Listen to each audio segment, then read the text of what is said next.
I would like to take this as the first opportunity, I think we'll have a few as in between breaks, to ask anybody who would like to come up and say a few words, share a story or anything about Chuck.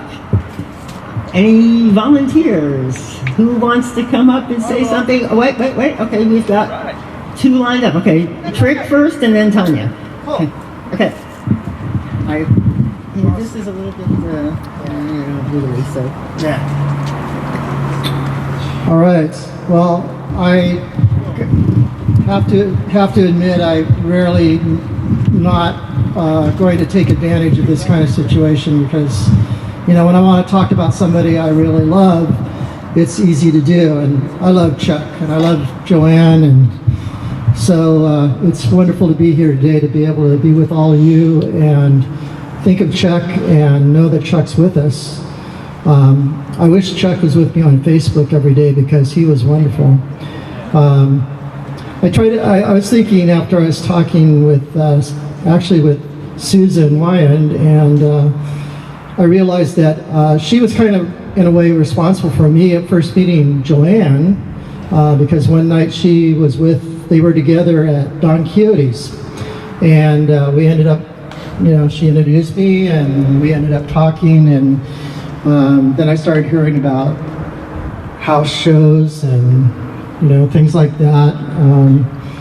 So I hadn't met Chuck yet, but I think that happened at the Independent one time, and I realized, I think I'd been around Chuck before, and made all the connections, and as time went by, those connections got so deep and so meaningful.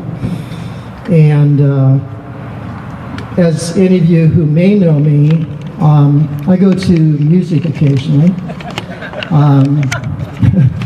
I just went to my 500th gig this year. But anyway, the fact that I could be in connection with them musically as well as so many other ways was wonderful. And yes, I will miss Chuck forever. And I'm glad that we have all the interactions of people who knew him, who can keep the ties, bound together, especially with Joanne. And so I'm really glad you all are here. I'm glad I'm here. I'm glad Chuck's here. He's in all the trees, I'm sure of that. So, Chuck, I love you.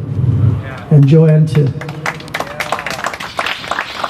So you now know Chuck as a musician, but I know Chuck as the father and as a wonderful man that played with our kids and babies and teenagers. He was a part of or Joanne, the whole family was part of a play group of 8 families. We met back in the spring of 1999 when all the kids got to play and go to the parks, and we really became a very close group of families that got together for about 5 years every single week, either at parks or someone's houses or picnics or at a pool. And then as the kids grew older, we went on camping trips almost every year, and we celebrated birthdays together, and lots of meaningful times that the kids were going through. We celebrated as a group, as a family. And as you can see here, she's one of our members of our families. He put together a wonderful collage of moments that we had with Chuck and the kids. And I think, can you step up for a second? Just a little bit some about the pictures. The first thing that strikes me here is Chuck's picture. What I remember about him is his smiles and his eyes. His eyes were so full of life and intense. And when you talked to him, you always knew that you were talking to someone who cared, who was knowledgeable, and he was full of life. And he shared that not only with our families, but with all of our kids. And you can see him here with that beautiful smile, with interacting with Joanne and Reuben, and with all the dads in the group, and We will miss him terribly, but we will embrace you, Joanne, and Reuben, and Ethan as part of our extended family, which is this play group. And then my husband wants to say a little bit about Chuck, too. So, Tanya already mentioned about the fact that we knew Chuck most through the play group, and specifically regarding camping, I realized that, after so many years of doing this annual camping trip, about half of my entire life's camping experiences have been spent with Chuck. So, having been sort of put together in a somewhat random way as all the moms were pregnant at the same time, it was a very interesting group of people to be put together and become friends in that way. And one of the things that Chuck really ended up showing, he had a very powerful intellect. I mean, that's no question about that.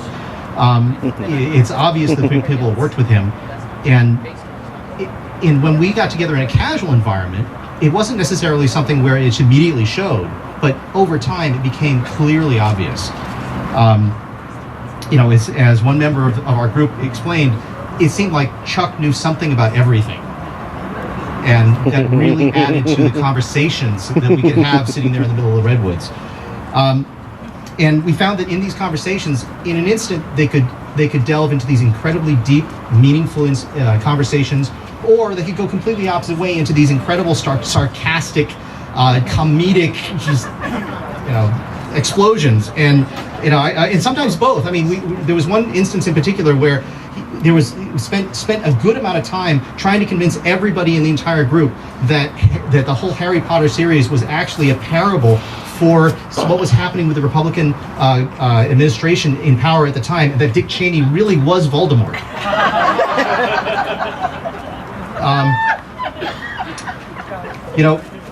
Chuck very clearly had a very powerful personality, and he wasn't afraid to show his feelings and to live by his convictions.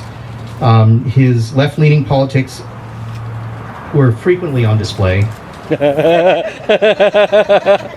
But in my experience, any kind of debate with Chuck was a respectful debate, a debate where someone, if a good point was made, that even if he didn't agree with it, he would accept that, yep, you know what, that's a good point. And that's the kind of debate that doesn't turn into a loud shouting match between two talking heads. Instead, it's a debate that actually adds things to your experience, to your understanding, to your knowledge, and adds things to the world. And I think that's exactly what Chuck really did. He left the world a better place than when he came in. Yeah.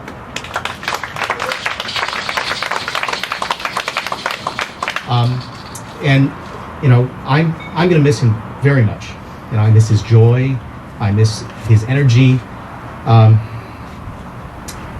But in remembering that, the play group, or what we call the hospital play group, we had something that we wanted to specifically, bring in his memory, and something that I think that that's great. that Chuck would really appreciate. That were he here, I'm sure that he would take great joy in pummeling the heck out of. So, in honor of Chuck.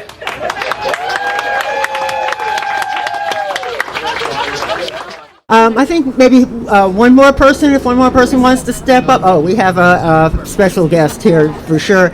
And then after that, we'll move on to the next round of music. But let me introduce the only person, the only other adult here who has my same last name, Rick, Chuck's brother. If I can just not knock over everything near me, I'll be good. Joanne asked me last week if I might say something, and I've been trying to think of Sonia saying, managed to not prepare anything. I'm just going to kind of go off the top of my head, but I thought of a couple of stories that I wanted to share. One of which is why I hate Chuck. You should know that. He knew it. When I was Well, of course, but when I was really little, like 3 years old, my family lived in a 2-bedroom apartment, and I shared a bedroom with my older brother. But my parents were going to build a house. And I remember at age 3 them saying I would get a bedroom for myself. Okay. Now, I don't know if I was really excited by it, but it seemed like a good idea. Yeah. And it was a good idea until they poured the concrete for the foundation for the building. And a week later, my mom found out she was pregnant.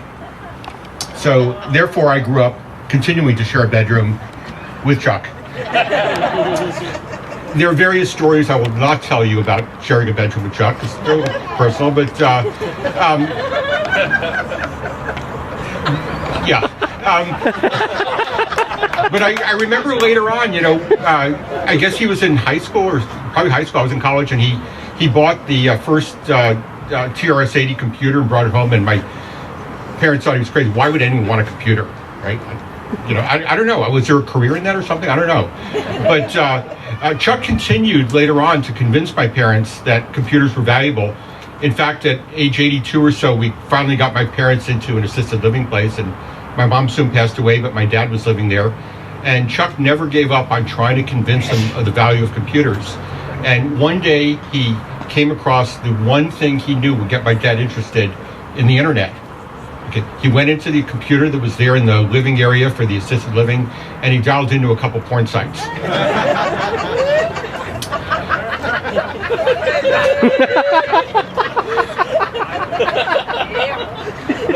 Chuck, as we know, as Joanna said, Chuck didn't do anything halfway, right? And he was just plain not going to give up on convincing my dad there had to be some value. I miss all sorts of things that I can't even get into. I miss the fact that Chuck raises my blood pressure with his politics. I miss the opportunity to try to convince him to see shades of gray between the black and white in the world. I never did do that. But I miss seeing how much he loved Joanne and the boys, and how much that showed up when you talked to him, but also his comments and his posts online. And I miss finding out whether or not there's a sunset in Los Altos every night. Does that still go on? Okay, good. Glad to know. Thank you.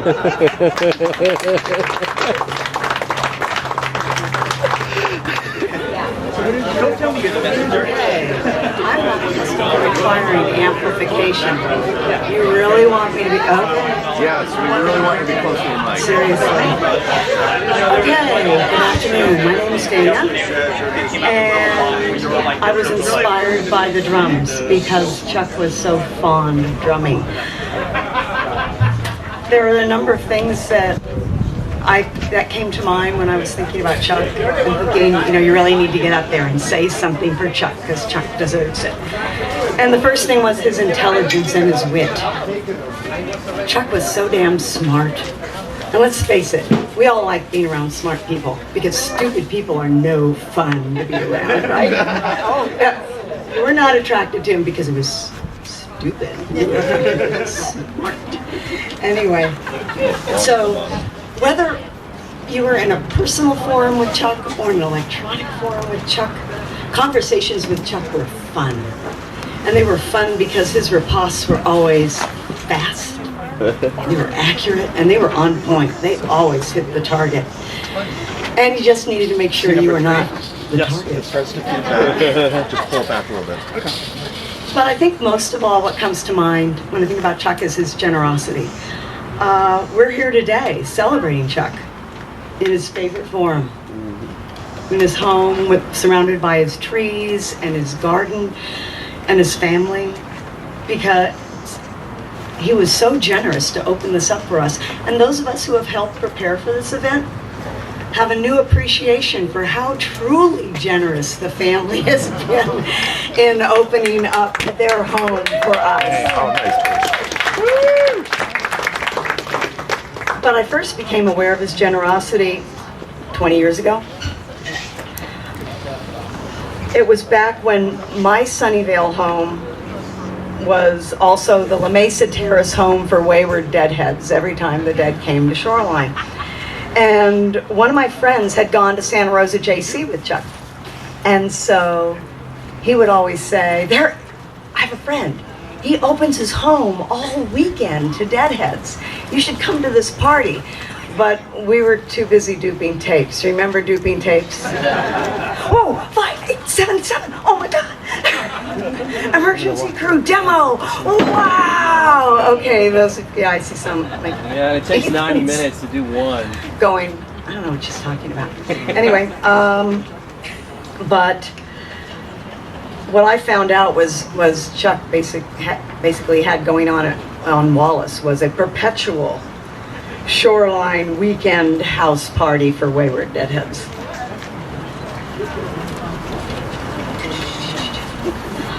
Chuck's generosity extended, though, beyond hosting a party house.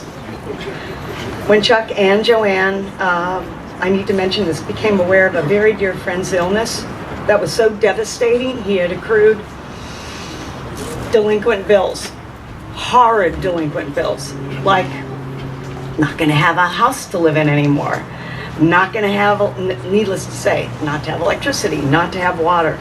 And they contributed in a very significant way and kept him in his home. And people need to know that. They truly, truly made a difference in that one individual's life. Thank you. He can't be here to thank you. I'm thanking you.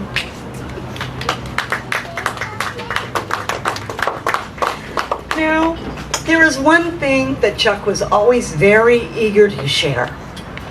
And I must admit, I never took advantage of this generosity. Curried banana tofu.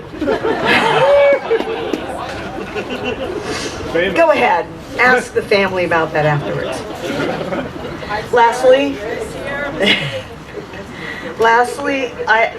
I think of Chuck's love for tie-dye. So here we are, festooned in Chuck-appropriate fashion. So in closing, we're here because we were all so damned lucky to have somehow crossed paths with Chuck Narad in our lives. Chuck Narad, diver, adventurer, engineer. He was a friend of mine.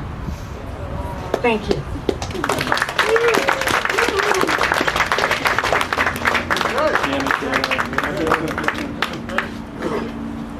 Inspired by the drums of passion. Yay, thank you, Dana. I'm going to ask Carol to wait for a second because we have another special guest. I'd like to bring up my sons, Ethan and Reuben. I have no idea what they're going to say. Neither today. Not know we were saying anything. I have a couple things. Okay, say them. Not any order, just a couple things in general. I don't remember the first day I met him.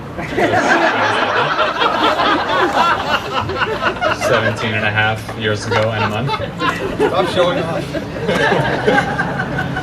Nor do I remember the first day he met him, because I was 2.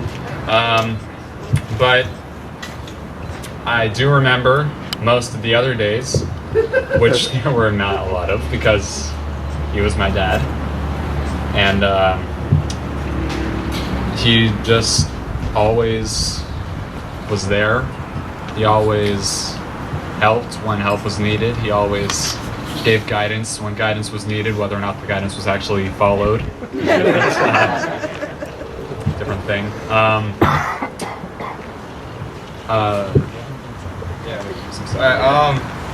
Well, one thing that struck me about him that was like kind of a way that he showed his personality to me was when I was in 2nd grade, I joined the chess club and I did not know what chess was. And he would perpetually kick my ass at chess every single day. And I absolutely hated him for it. And eventually me losing to him part of that got like gradually less and less. I learned how to actually play the game. And eventually I was the one kicking his ass.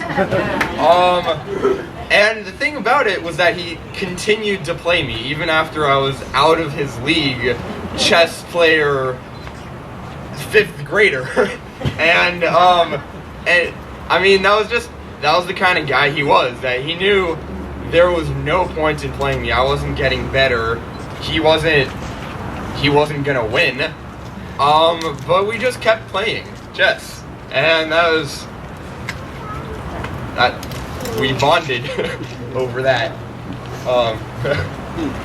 So as, of course, things happened, things of a not positive nature, regarding mostly, of course, his health, obviously. Often it was easy to forget that he had this rare cancer because he just kept going. And he kept going, and he didn't ever let it stop him beyond what he literally was completely incapable to do. I mean, honestly, like, I visited from my trip over the summer, what was it, like, it would have been like less than a week before he died. And he was still going, he was still hanging out, he was still enjoying music, he was still enjoying everything he did. And right up until the end, when I came back after I just been there for like 2 days, I had to fly back. But and so we were all here, we all played him off his last night in his bedroom. We were all playing music. I like to think he was listening and dancing on the inside. And I'm gonna leave you all with the last, or not last, but the most frequent piece of wisdom he left me with, which is, in all situations, apply direct pressure to the bleeding.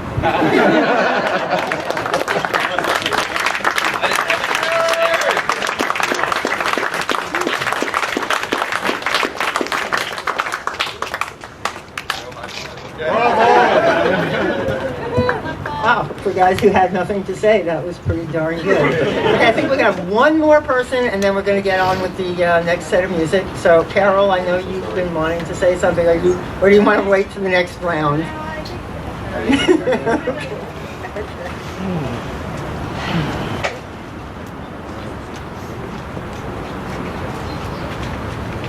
Look at my notes. I've actually been thinking about this quite a while. Okay, off script. I think of Chuck as my brother because we moved out here and we didn't have a family, and so Chuck and Joanne and Pat and Ralph to a certain extent became our family, and we spent all the holidays together. And so just what I really wanted to say is I'm going to miss him coming through our door, because there's not many friends that you have that can just like know that they're welcome anytime. Go ahead and come in. That's awesome. That's encouraged. And Chuck would usually be one of the first people in, and he'd like bring the sunshine, and he'd bring the laughs, and he'd say hello. Like, I'm just really gonna miss that. And yeah, I love you, Joanne. You're part of my family. I want to bring up one special friend to say a few words. I would just like to say that I completely blame Sherry for having talked us into going to our very first High Sierra. And what happened after that is pretty legendary. I mean, you know, from there all kinds of hell broke loose. But, you know, it was this one who got us there in the first place, and I believe she has a few words. More than a few. Alright, first of all, I apologize because I really suck at public speaking, and I really hate doing this kind of stuff, but I will not say.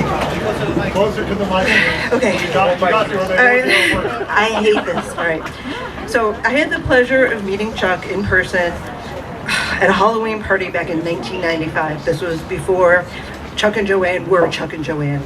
And it was because this guy that we knew named Jerry had died, and we kind of all came together, and we realized that we had the same taste in music and the same taste in love and life, and Mark and my family grew by one that day. And when Chuck and Joanne got married, it seemed like the most perfect and obvious thing in the world. We have camped together, we've drank together, we've danced together, we've shared, and that was always the thing when you were with the Nareds. There was sharing, constantly, always giving. Okay, cool. So our family continued to grow, And then we met some of the elder, we met some of the younger, and then we had our own offspring. And Chuck and Joanne, they were the first people to be there, giving us a playpen, giving us a baby Bjorn, giving us clothes, giving us the most important thing ever, advice. I remember where we stand here was a pool. I remember standing here with Chuck and looking back and him telling us what he wanted and what he envisioned this to be. And so we were lucky enough to be able to share this with him. Brick by brick, dirt pile by dirt pile, stone by stone, mole by mole, everything out there we got to share and watch them to build and grow. And Chuck and Joanne they've always opened their hearts and they've always opened their homes. And I remember when they first started these concerts here, they were in the living room. And actually one of the first people we saw was Chris Chandler.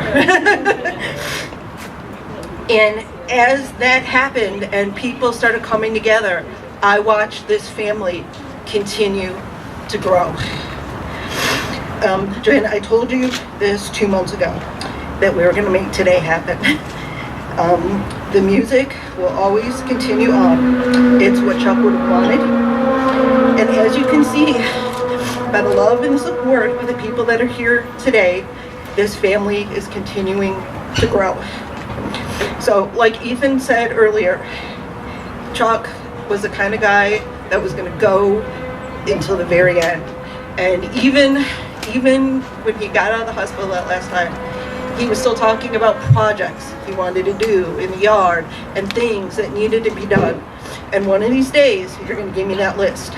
And this family of yours is going to make that happen for you. Because just like you continue to share and to give to us, we want to be able to give that back to you. So I just want to say that, Joanne, I love you. And as you can see, this family is never going to stop. I want to thank you and Chuck for just being a part of our lives. And I think that Chuck would approve of this festival. And I know that he is with us here in every dance step, and in every note, and in every smile.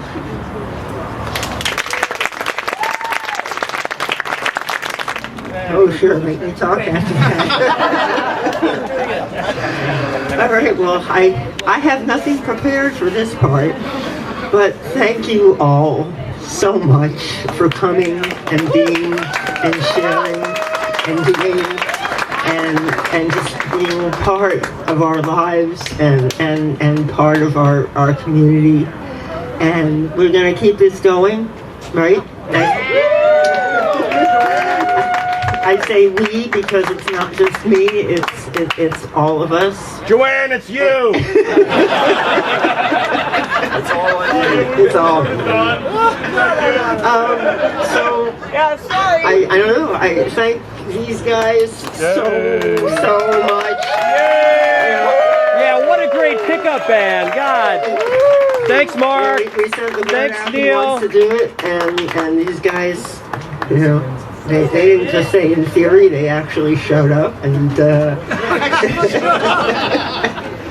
and I think we can all agree it was pretty damn awesome. Yay, Narad family! Does anybody want to say anything else before we, I mean, that's a pretty hard act to follow. Okay, Cathy.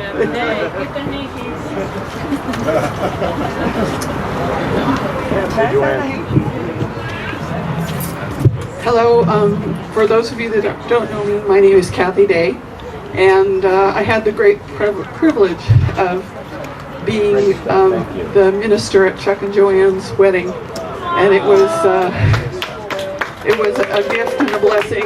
And Chuck always reminded me whenever we were in parties together that I could say, oh, I married Duane, and I married Chuck, and I married Joanne. And it always made for a funny story. But I wanted to say that Chuck lived his life very fully in everything that he did. He shined his light on everyone in all the different communities he was engaged in. And that light and that love never ends, and it continues to be reflected among us. And so to take Chuck's invitation to life into our own lives and maybe step out a little more fully, a little brighter, and a little more lovingly, because the world could sure use it. And thank you, Chuck, for being, and thank you, Chuck, for being in our lives. Yeah. Hey, Cathy. Well, Cathy, you did follow that act very well.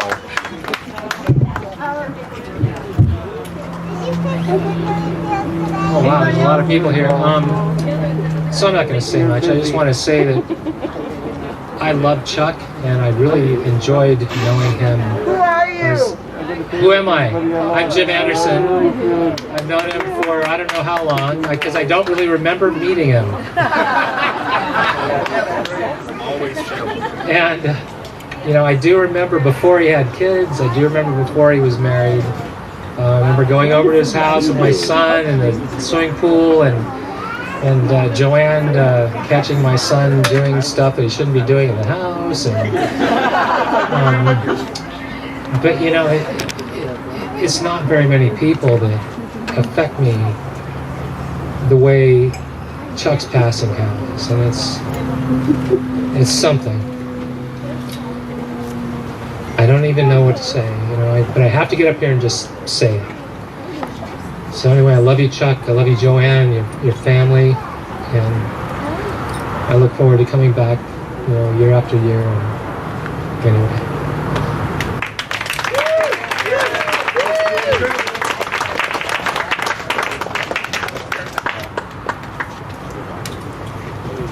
So I've been trying to think about what I could say this afternoon. There's so many things you could say about Chuck. So what I think I want to do is start with a story and then try to talk about what's in my heart. So I'm Pat Dwyer, and I first met Chuck, I think, in 1994 when we were both single. And I didn't have anything to do that Christmas because my family was on the East Coast, and I knew Chuck was Jewish. Yeah? Am I good? Really?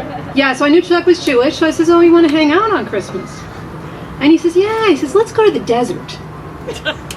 So I said, okay, you know, we invited another Jewish friend of ours, and we invited Ralph, who I had just started dating and who I had met through Chuck.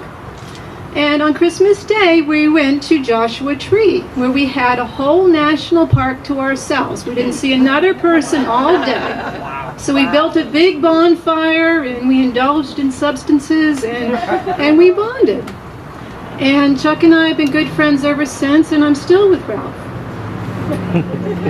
So Chuck went on to meet Joanne, and we became friends with Rich and Carol, and Chuck and Joanne got married, and Ralph and I got married, and Ethan came along, and Percy came along, and Nathan came along, and Reuben came along, and Zach came along, and we went on lots of family camping trips. The first time we went camping without Chuck, I think he might have been his first or his second round of chemo, and Joanne and the boys went without him. And what really struck me about that evening was how quiet it was. And I think it was the first time that I realized just how much I was going to miss Chuck. Change is hard. He's the first one of us to go. But he has showed us the way with his eternal optimism and his courage and his unending sense of humor. I've got a lot of change in front of me, and I'm hoping that Chuck's spirit will be with me to help me light the journey and to help fill the silence.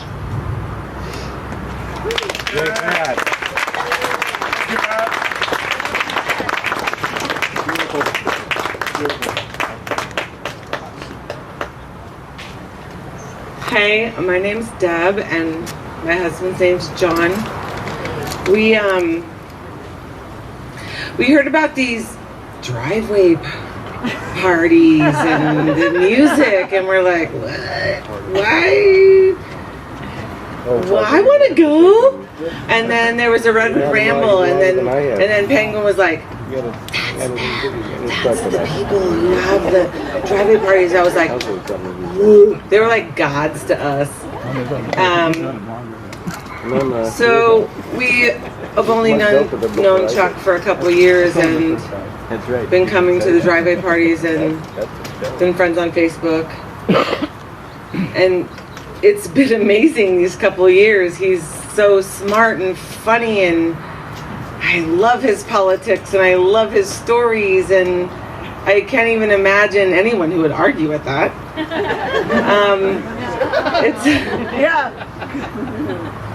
I feel so cheated. I feel so cheated to have him gone so soon out of our lives. Like, we really didn't get to know him. We were just kind of getting into the flow with all this, and Joanne, and I mean, all of our friends were kind of coming to these parties, and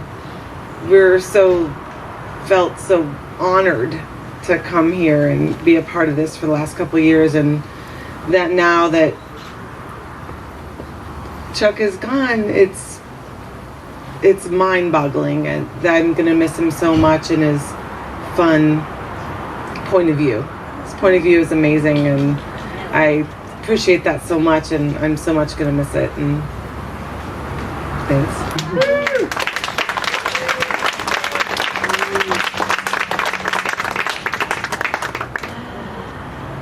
All right, Rich. Yeah, Rich. I have no idea what I'm going to say. So, we spent the last, 20-something years, I think, having Thanksgivings, sometimes Christmas dinners with the Narads and several other people who are here. Maybe not every year. Yes, definitely you, Ralph. Definitely you. And you guys.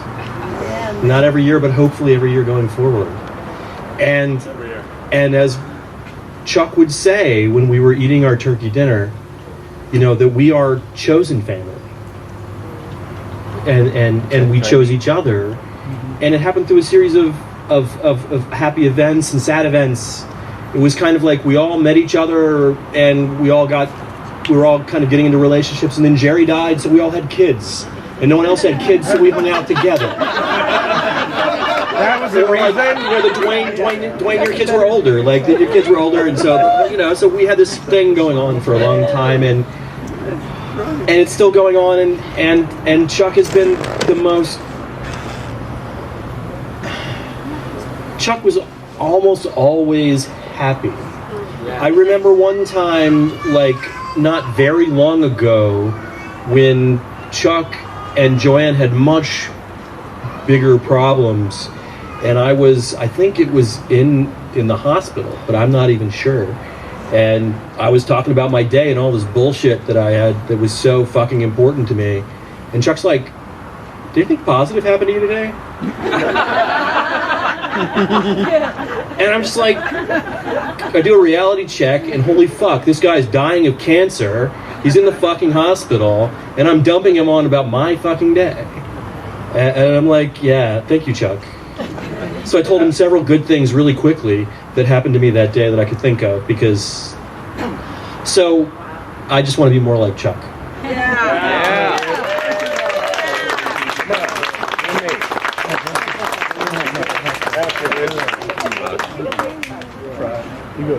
Hi, I'm Al Down. I actually know what I'm going to say, but let's see if I can actually remember it. Like Jim, I don't actually remember meeting Chuck. It was a long time ago, and I met the way that people meet people in the 20th century on the internet. 2 different news groups, one about computer architecture and one about Grateful Dead. That actually says more about Grateful Dead fans than it does about computer architects. And what really distinguished Chuck, I think, was he was way more signal than noise. And that was not the normal thing on net news. It was even back rare. In the day. Yeah, it was. Facebook's no better. No, it's worse. And like a lot of people, I think that there's a common feeling that Chuck will live on, Chuck will live in all of us, and even for me, and I wasn't as close as a lot of you. I didn't go to a lot of family gatherings, mostly here in the driveway and shows and a few other places. And we crossed paths at work even, oddly enough. But there's a few things that he did really affect me, things that I'll always remember, things that will always remind me of him. When I see tie-dye from now on, I'm going to think Chuck. When I go to HuffPost every day, that's because Chuck was the one that recommended it. Let's see, what else? Sunsets. When I see somebody post a sunset picture, I'll think of Chuck. And really, when I see people at a live concert, live music, dancing, I'll be thinking of Chuck.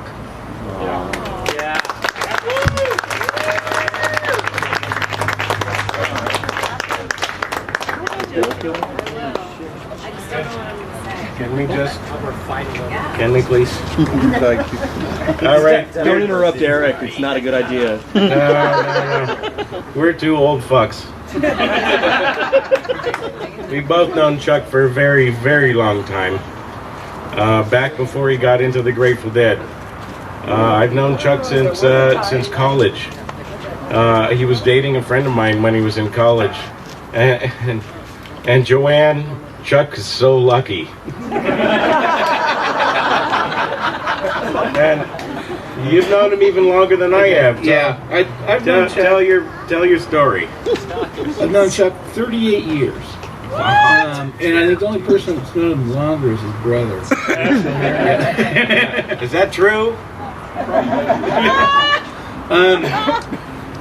But I thought about coming up here, and I can't tell any stories. I don't know about the statute of limitations on a lot of this. It's over. You can tell them all. Okay.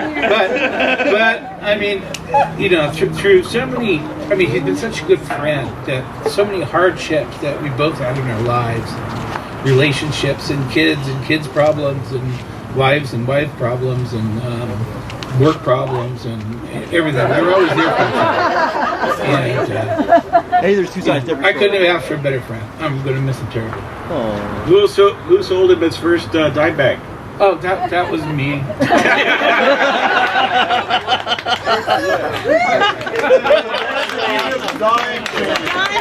Right. One of my first backpacking experiences was with Chuck. We went backpacking in early fall, before the snow started falling, and we decided to go backpacking and up in the Sierras, up where the snows fall, and we got halfway through our backpacking experience and the snow started falling pretty damn hard, and we decided to turn around rather than keep going. We really wanted to keep going. We turned around. It took us 3 days to get where we had been a day before, and I was chipping up a piece of wet wood to soak in some alcohol lighter fluid to start the fire because all the wood was wet, and I was bent over there like carving it all up, and he comes back and says, Eric, look in front of you. And I look up, and there's this big black bear about a foot away from me.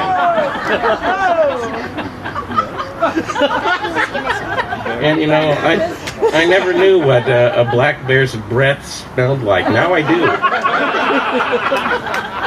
Really bad.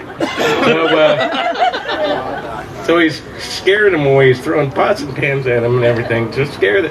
And the bear's in front of me. He's throwing shit at this bear. The bear runs off. Thank you. So we cooked dinner and everything and put everything away. But Chuck's got a little bit of bag of spices and shit over here. And he says, oh no, the bear won't want that. And we're like drinking whiskey or whatever we had at the time, and we hear this snuffling. And his paws like reaching around the stump there, and it drags the drags the spice bag that he had around and wanders off. What does the bear want with that? So the bear wandered off with taco sauce and he was a vegetarian. Chuck was a vegetarian at the time. So taco sauce, this huge spices, and the bear like jettisoned the whole thing because I think he was burning his mouth off. So we picked up the rest of the bag. It's all like crinkled and chewied up and everything, and made our way out of there. Turned out I think 7 people died on that same backpacking loop at that time. I'm so glad that Chuck and I made it out of there and were able to have so many times together, and I miss him so bad.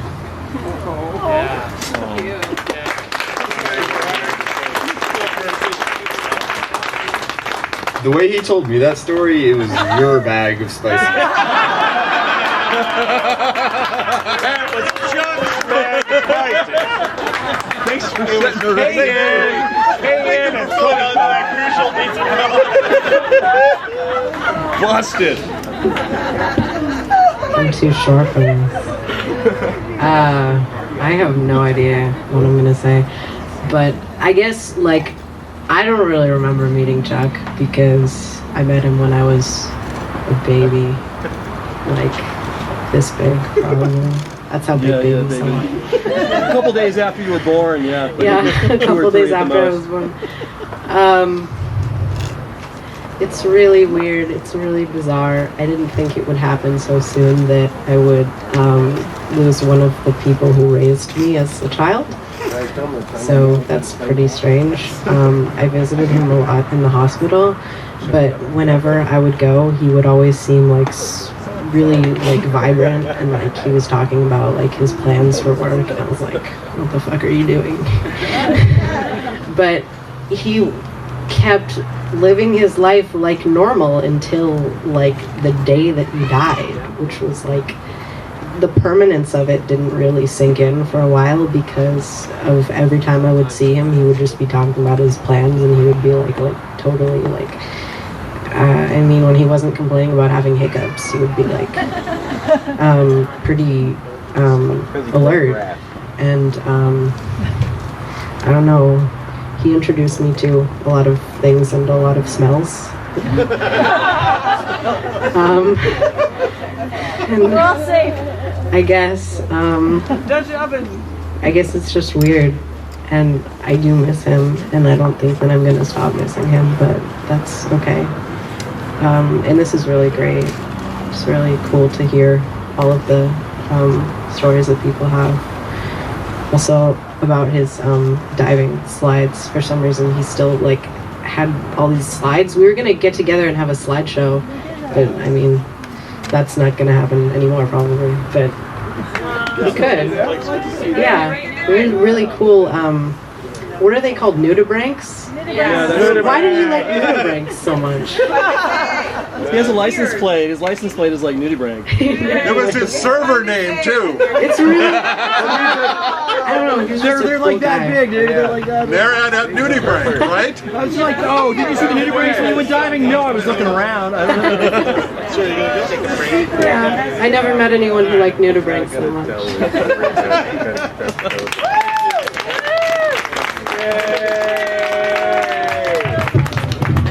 Okay, I know this is getting long. I'm going to keep this really short. My name's Duane Day.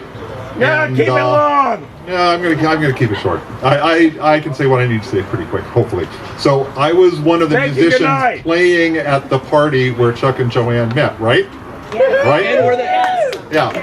So I could talk about how wonderfully Chuck lived every moment, but my wife did an incredible job of that, and so have many of you. So I just want to focus on one thing. As somebody that makes music, I want to express my undying gratitude for how much Chuck loved music and how much Chuck enjoyed music and got it and heard it and was moved by it, and his life was changed by it. And the fact that other people's life was changed by it brought them together with him, and he brought those people together. He brought those people here. He brought the musicians that could do that here. And holy shit, the stuff that happened here, the stuff that happened today, what happened here with Chris Chandler today, that's the best part of my entire year this year. That's the best thing that's happened to me all year. Thank you, Chris Chandler. Thank you, musicians that played with him. Thank you, everybody that played here. Thank you, Joanne, for doing this. And thank you, Chuck, for loving music so goddamn much, and for understanding it, and for getting it, and for healing with music. And God bless you all, and God bless music. Thank you.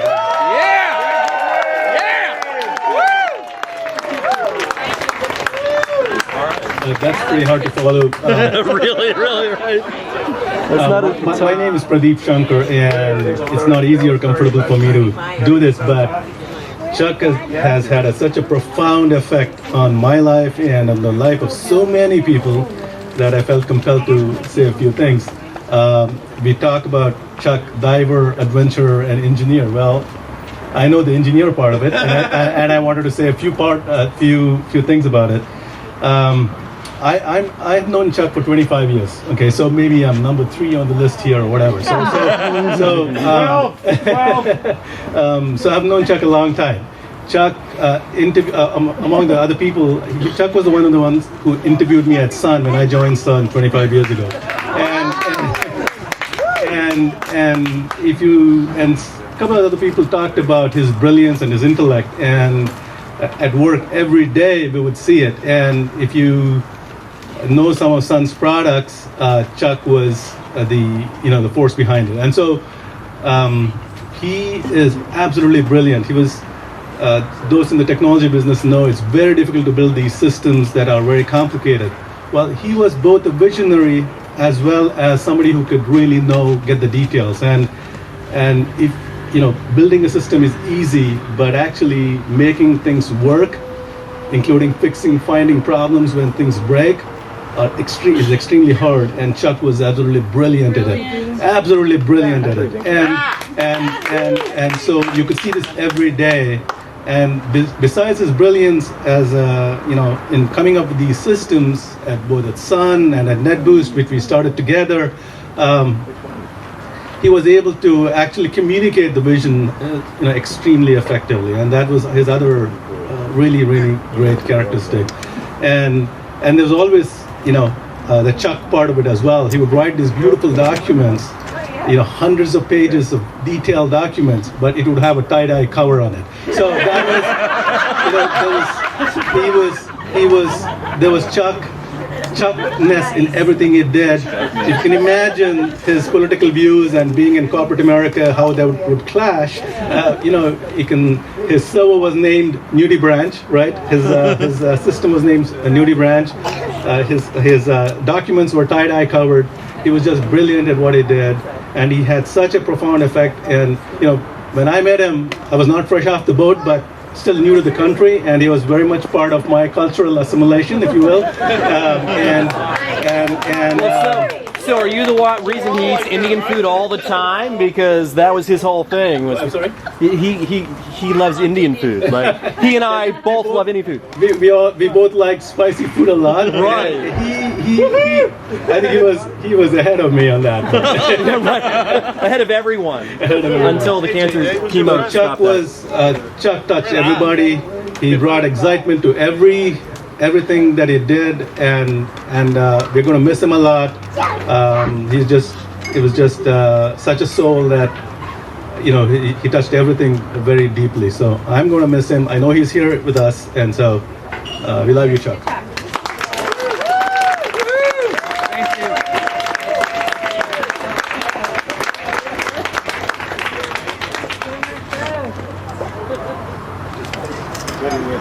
Well, I wasn't going to say anything, but I just love the guy, so I wanted to come up here and say just that I love the guy. And the amazing thing about Chuck was his ability to make a connection.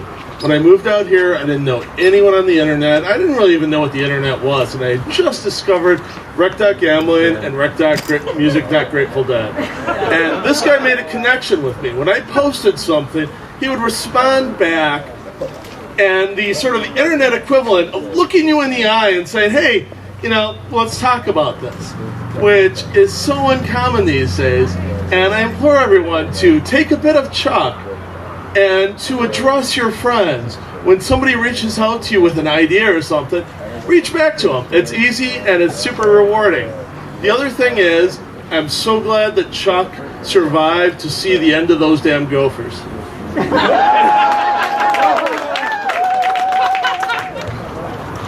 It's going to be short. My name's Andrew. I know Chuck through drumming, and I just want to say I love you, Chuck. You've been an inspiration to me for many years, and you will continue to be an inspiration to me. And I just love you, and thank you.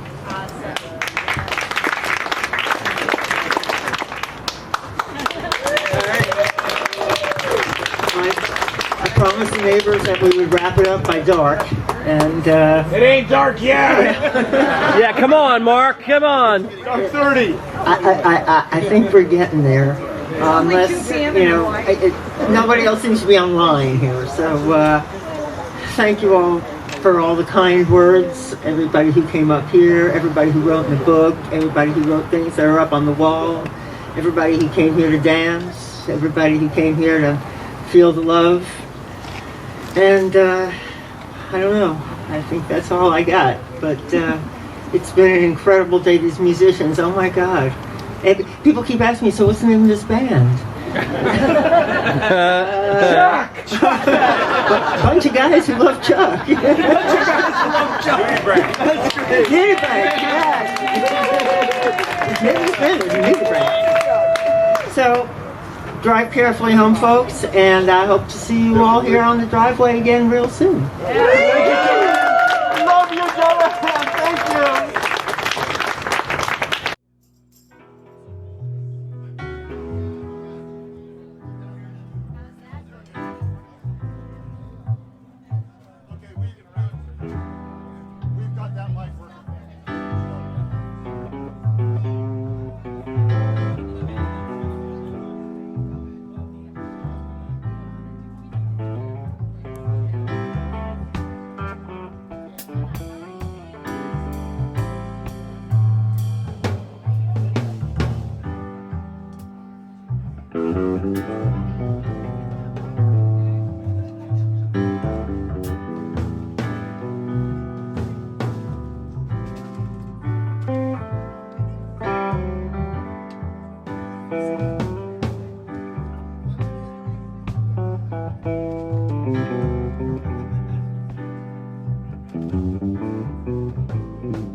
go. You guys rock. What a nice day. Thank you. Thank you. Good See you night. later. Good night, Cleveland. Where's the stage?